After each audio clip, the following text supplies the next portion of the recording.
பாரம்பரிய தற்காப்பு கலைகள் ஒன்றான இந்த பொடிக்குச்சி செடிக்குச்சின்னு சொல்லக்கூடிய விளையாட்டை பற்றி நம்ம ஏற்கனவே பல காணொலி கொடுத்துருக்கோம். அந்த வகையில் இன்றைக்கி செடிக்குச்சி அப்படின்றத நம்மளுடைய அடிப்பாடம் போட்டிங்கன்னா நல்லா உற்று பாருங்கள். அடிப்பட்டதுனால பெரம்பெல்லாம் பிச்சுக்கின்னு எப்படி இருக்குன்னு தெரிஞ்சுங்க. நம்மளுடைய விளையாட்டில் மேலே நெருங்கி செய்யக்கூடிய பாடம் இல்லை, கிட்ட நெருங்க விடாமல் செய்யக்கூடிய பாடம். அந்த கலைக்கும் நம்ம கலைக்கும் உள்ள வித்தியாசம் என்னன்னு உங்களுக்கு புரிய வைக்க அப்படி அடி வரணும். அதை விட்டுட்டு அப்படி காட்டக்கூடிய இப்படி காட்டக்கூடிய பாடம் கிடையாது. ஒரு அடி ரெண்டு கீழந்தடி பெரட்டி ஒரு கண்ணும் மறு கண்ணும் இப்படி அடியெல்லாம் வலுவாக எதிரி அடிக்கணும். அதை விட்டுட்டு ஒரு அடியை அடிக்கிறேன், கண்ணத்துக்கு அடிக்கிறேன் அடி. இதை இங்கே பிடிச்சி இதே கிட்ட நெருங்கி இது இந்த நெருக்கத்தை செய்யறதுக்கு பாடம் இல்லை. ஏற்கனவே சொன்னதான் இவ்வளோ இடைவெளியில் இருந்தால் தான் இது பாடம் இல்லைங்களா? அப்போ தான் நம்ம அடியை காலி பண்ண முடியும். இதை போயிட்டு பிடிச்சிட்டு இதை மடக்கி இதை போட்டு இப்படி பண்ணுறது இன்னமும் செய்கிறாங்க. அந்த கையில் அதை பிடிச்சா வேலை முடிஞ்சு போச்சு, புரியுங்களா?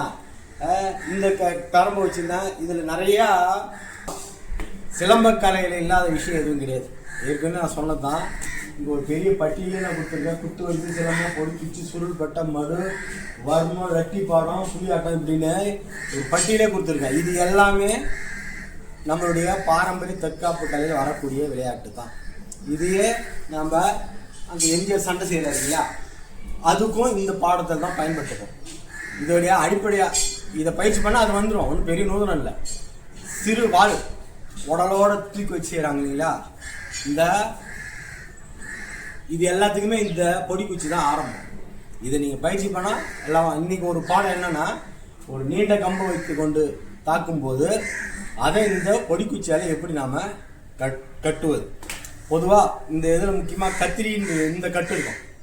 இது நம்மளுடைய பாடத்தில் வரக்கூடிய தனிச்சிறப்பு. எந்த அடி இருந்தாலும் ஒரு சில அடியை கத்திரியால் கட்டோம்னா நம்ம மேலே சரிக்கின்னு விழாது. ஒரு கையில் இப்படி கட்டும்போது சரிக்கின்னு விழும். இதெல்லாம்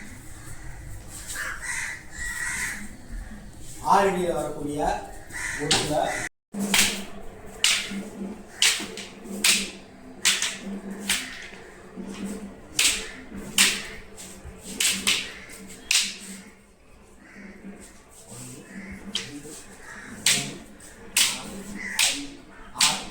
கத்திரி போட்ட பூச்சிக்கு அடி எப்படி வேணாலும் விடும். மீண்டும் பாருங்க, இந்த கத்திரின்றது மிக மிக முக்கியமான ஒரு கட்டு.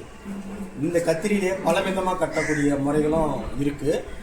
சாதாரணமாக மேலே கீழே தான் கட்டு. இதை தாண்டி இறங்கக்கூடாது, புரியுதுங்களா? என்ன அழுத்தினாலும் கீழே வராது. அதுவே ஒற்றை கம்பில் போட்டு கட்டி தலைடி இப்படி கட்டும்போது சரிக்கு நம்ம மேலே விழறதுக்கு வாய்ப்பு இருக்கு, புரியுதுங்களா? இதுதான் இந்த பாடங்களோட நுணுக்கம். ஒரு வல்லவனுக்கு புல்லும் ஆயுதம் அப்படின்ற ஒரு பாடம் தான் இது.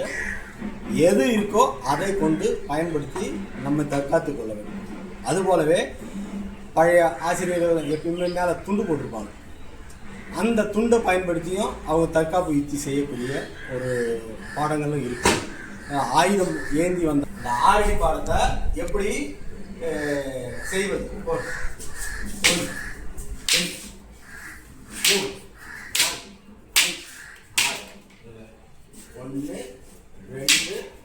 3 4 5 6. அதே பாடத்தை ஏற்கனவே நம்ம சொல்லியிருக்கோம். பாடம் ஒன்று தான், அதை எத்தனை வகையில் எப்படி வேணாலும் செய்யலாம், புரியுதுங்களா? அந்த முறையில் தான் இப்போ மீண்டும் ஒரு பாடம் அதே பாடத்தை செய்ய போகிறோம். குத்து அடி அடி போடா. 1 2 3 4 5 6. இதுக்கு கட்டு வேற, புரியுதுங்களா? மீண்டும் இப்போ என்னடி அடி 1 2 குத்து 3 4 5 6. அவ்வளோ, புரியுதுங்களா? இப்போ கட்டு மாறிச்சுன்னா வெவ்வேறு அடி போடுறோம். நம்மளுடைய உபகரணம் எப்படி பிச்சுக்கின்னு இவ்வளோ அடி வாங்கியிருக்கு. இந்த சிலம்பம், இந்த பொடிக்குச்சி இவ்வளோ அடி வாங்கியிருக்கு. பார்த்தா தெரியும் உங்களுக்கு, அவ்வளோ வலுவான அடிகள். இது கட்ட தவறுனா மேலே வந்தால் என்ன ஆகும் நீங்களே. சிலம்பம் குத்துவரிசையை நீங்கள் ஒழுங்காக படிச்சுட்டுனா உலகத்தில் உள்ள எல்லா கலைகளுக்குள்ள அடக்கம்னு நான் பல முறை சொல்லுவேன். அதில் ஒரு கலை தான் இது. இதை பார்த்து நன்கு பயிற்சி பண்ணுங்கள். இதுபோல் வேறொரு பாடத்தோடு அடுத்த சந்திக்கிறேன். நன்றி, வணக்கம்.